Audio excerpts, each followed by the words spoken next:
Assalamualaikum warahmatullahi wabarakatuh. Selamat pagi, siang, sore, atau malam.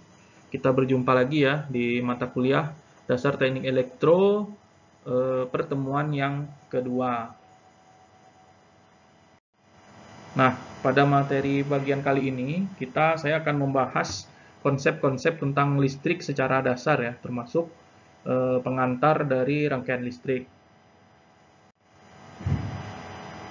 Baik, jadi kita sebelum tahu lebih jauh tentang listrik, kita harus tahu dulu daftar besaran atau satuan dan angka penting apa saja yang dipakai di teknik elektro. Ini tabel 21, satuan dasar dari teknik elektro berdasarkan SI atau standar internasional, yaitu ada panjang, ada massa, ada waktu, ada arus elektrik, ada temperatur, termodinamik, jumlah zat bahan, intensitas luminasi. Nah, kalau panjang itu meter ya, simbolnya M yang seperti ini. Lalu kalau massa itu kilogram, waktu itu second, arus itu ampere ya, temperatur itu Kelvin, jumlah zat bahan itu mol, dan intensitas luminasi itu kandela gitu ya. Nah, ini adalah nama-nama dan simbol ya dari angka-angka penting ya. Jadi kalau misalnya Anda mendengar 10 pangkat min 24 itu disimbolkan dengan Y ya, atau yokto. Lalu kalau 10 pangkat min 1 itu zepto gitu ya, 10 pangkat min 18 itu atto, 10 pangkat min 15 itu femto atau F, 10 pangkat min 12 pico, 10 pangkat min 9 itu nano, 10 pangkat min 6 itu mikro, 10 pangkat min 3 itu mili, lalu 10 pangkat min 2 itu senti, dan 10 pangkat min 1 itu adalah desi. Nah, begitu juga sebaliknya. Ada yang 10 pangkat min 24 itu dinamakan iota ya. Lalu 10 pangkat min 10 pangkat 24 bukan pangkat min 24, 10 pangkat 24 itu iota, 10 pangkat 21 itu zeta, 10 pangkat 18 itu eksa, 10 pangkat 15 itu peta ya, 10 pangkat 12 itu tera, 10 pangkat 9 itu giga, 10 pangkat 6 itu mega, 10 pangkat 3 itu kilo, dan 10 pangkat 2 itu hekto, dan 10 pangkat 1 itu adalah deka. Nah, ini nanti angka-angka atau satuan ini, simbol ini akan sering Anda temui ya, Anda temui di perkuliahan selanjutnya di bidang teknik elektro. Nah, kita masuk ke definisi-definisi yang umum kita gunakan ya. Definisi-definisi yang umum kita gunakan ada yang disebut dengan rangkaian listrik ya. Kalau Anda nanti di elektro ketemu, ada juga mata kuliahnya nanti itu khusus rangkaian listrik. Nah, jadi rangkaian listrik itu adalah suatu kumpulan elemen atau komponen listrik yang saling terhubung dengan cara-cara tertentu dan paling sedikit mempunyai satu lintasan tertutup. Jadi syaratnya rangkaian listrik itu disebut sebagai rangkaian listrik, dia itu harus tertutup antara kutub-kutubnya, jadi tidak boleh terputus. Nah, seperti Anda tahu, saklar itu kan adalah pemutus ya. Nah, begitu Anda misalnya Anda menyalakan saklar ya, saklar untuk menyalakan lampu itu, begitu lampu menyala itu artinya rangkaian listrik yang terhubung ke lampu tersebut itu sudah tertutup. Nah, pada saat Anda memencet saklar sekali lagi dan lampu mati, nah itu artinya rangkaian listrik yang terhubung ke lampu tersebut itu dalam satu lintasan yang terbuka, seperti itu. Nah, yang dimaksud ini tadi ya, yang dimaksud dengan lintasan tertutup adalah saat lintasan kita mulai dari titik yang dimaksud dan kembali lagi ke titik tersebut tanpa terputus dan tidak memandang seberapa jauh atau dekat lintasan yang kita tempuh. Nah, jadi ya, yang tertutup itu dari ujung ke pangkal itu nyatu gitu ya. Jadi dari ujungnya ke pangkal itu nyatu, membentuk sebuah loop atau lintasan yang dari ujung dan pantat dan kepalanya itu ketemu gitu ya, seperti itu. Lalu elemen atau komponen yang akan dibahas pada mata kuliah ini terbatas pada elemen atau komponen yang memiliki dua buah terminal saja pada kedua ujungnya. Nah, lalu elemen atau komponen yang lebih dari dua terminal dibahas pada mata kuliah lain ya. Jadi untuk dasar teknik elektro ini kita nanti akan mengenal model-model dari komponen-komponen listrik gitu ya, model rangkaian listrik sederhana gitu ya, satuan-satuan. Kalau Anda pernah dengar dulu hukum Ohm gitu ya, yang V kali V sama dengan I kali R. Nah, itu akan kita bahas di sini. Itu kan Anda dapatkan juga sewaktu Anda SMA ya. Kalau saya tidak salah itu ada pelajaran itu waktu Anda SMA ya. Nah, nanti akan kita review lagi sedikit di mata kuliah ini gitu ya. Nah, lalu ada lagi definisi lanjutan yaitu pembatasan elemen atau komponen listrik pada rangkaian listrik dapat dikelompokkan dalam elemen aktif dan pasif. Nah, apa yang dimaksud dengan elemen aktif adalah elemen yang menghasilkan energi, dalam hal ini sumber tegangan dan sumber arus. Nah, mengenai sumber arus ini akan dijelaskan pada bab berikutnya ya. Jadi, elemen lain itu ada lagi yang dinamakan elemen pasif. Elemen ini tidak dapat menghasilkan energi, tapi dikelompokkan menjadi elemen yang hanya dapat menyerap energi.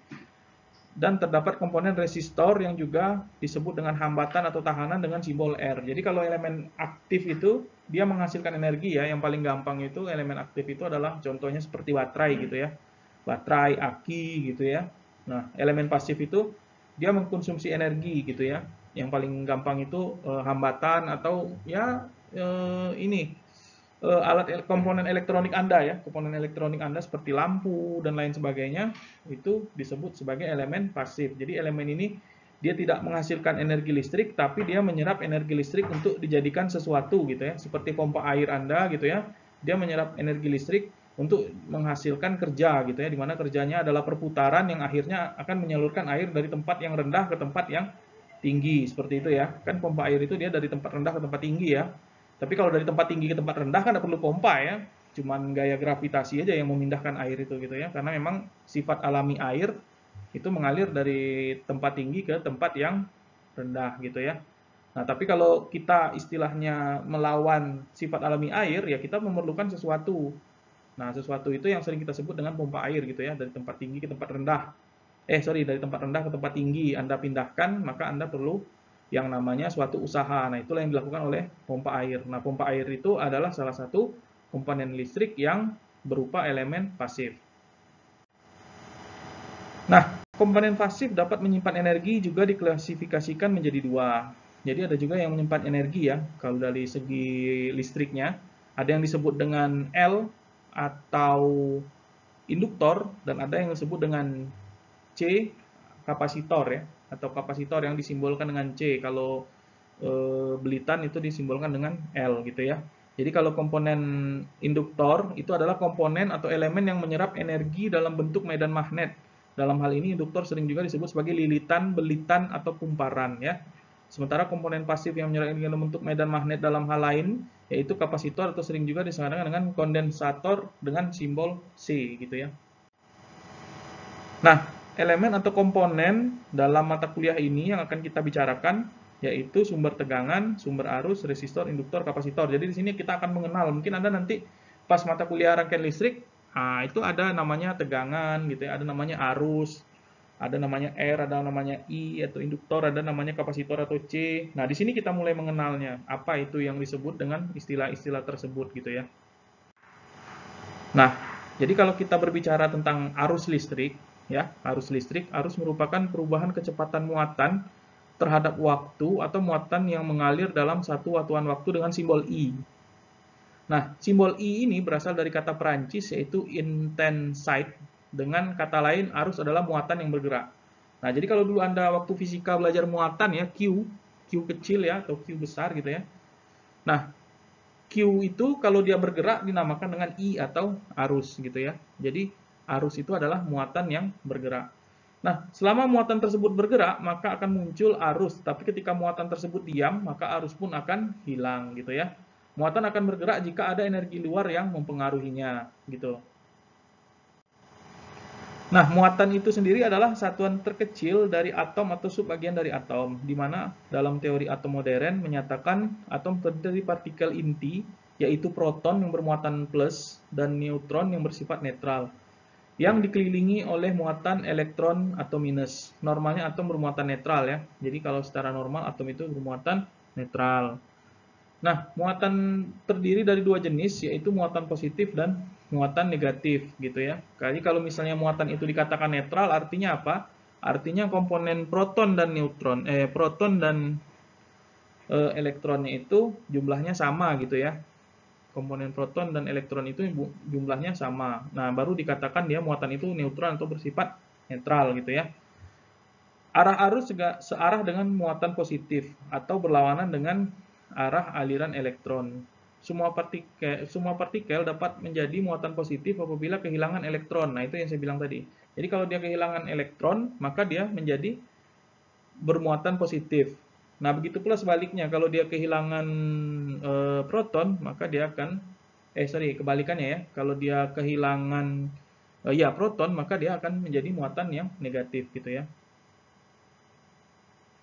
Nah, ada lagi yang dinamakan dengan kolom. Kolom itu adalah unit dasar dari International System of Unit atau SI yang digunakan untuk mengukur muatan listrik. Jadi kolom itu adalah satuan dari muatan listrik. Tadi satuan arus adalah ampere ya. Nah, simbolnya adalah Q. Q itu adalah muatan konstan ya, Q besar ini. Kalau Q kecil itu adalah muatan yang tergantung satuan waktu gitu ya.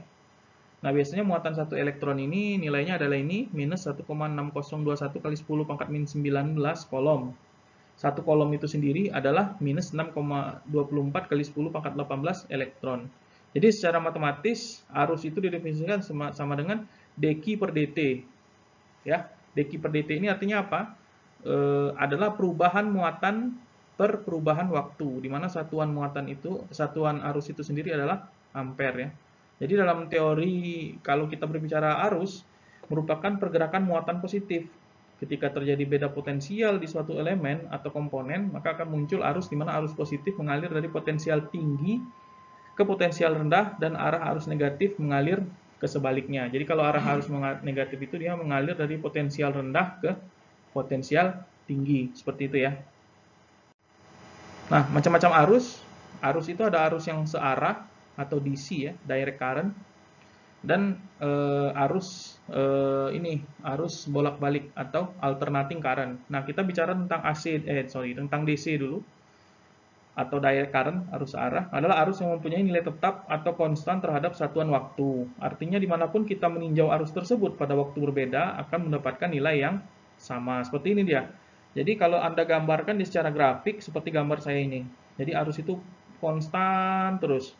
Nah, kalau yang digambar saya ini itu adalah arus searah yang positif karena dia berada di atas sumbu X. Kalau dia berada di bawah sumbu X, dia adalah arus yang bernilai negatif. Seperti itu ya. Jadi arus searah itu dia konstan nilainya.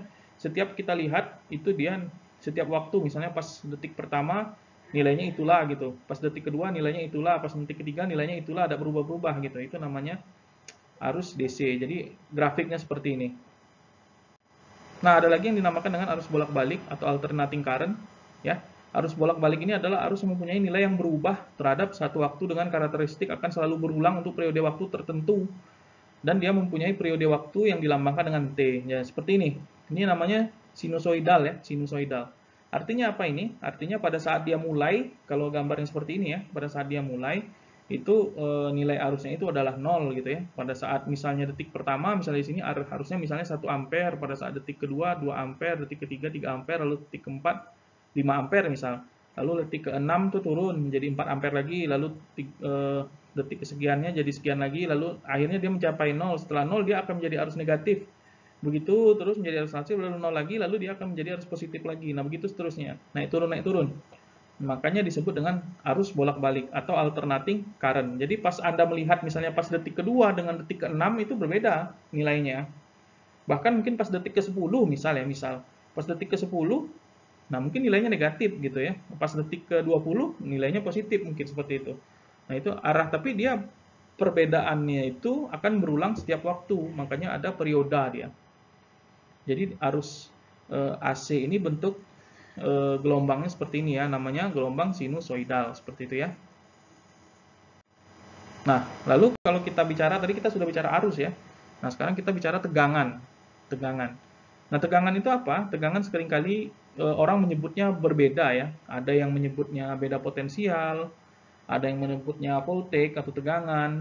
Nah, secara arti kata, tegangan itu adalah kerja yang dilakukan untuk menggerakkan satu muatan sebesar satu kolom pada kutub elemen atau komponen dari satu terminal ke kutub terminal lainnya, atau pada kedua terminal kutub akan mempunyai beda potensial jika kita menggerakkan atau memindahkan muatan sebesar satu kolom ke satu terminal lainnya.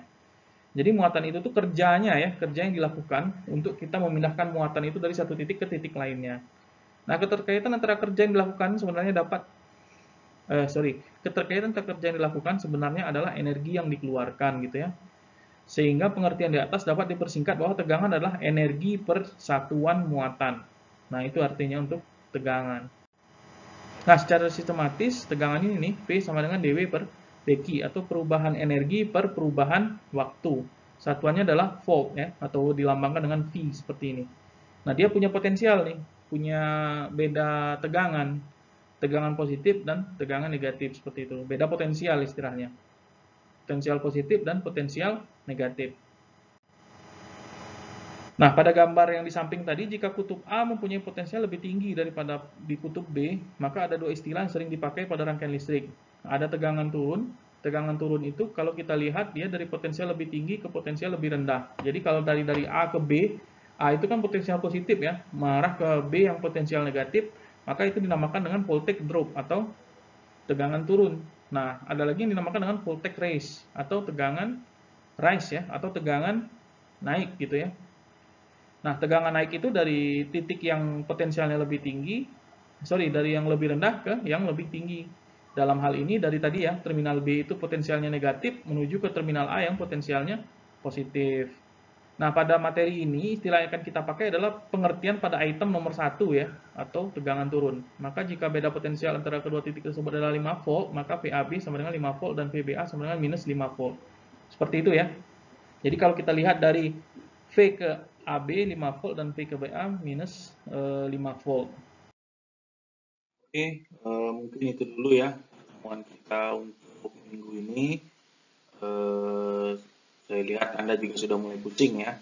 Mudah-mudahan kita masih lebih semangat untuk melanjutkan perkuliahan kita. Mungkin sudah dulu, terima kasih.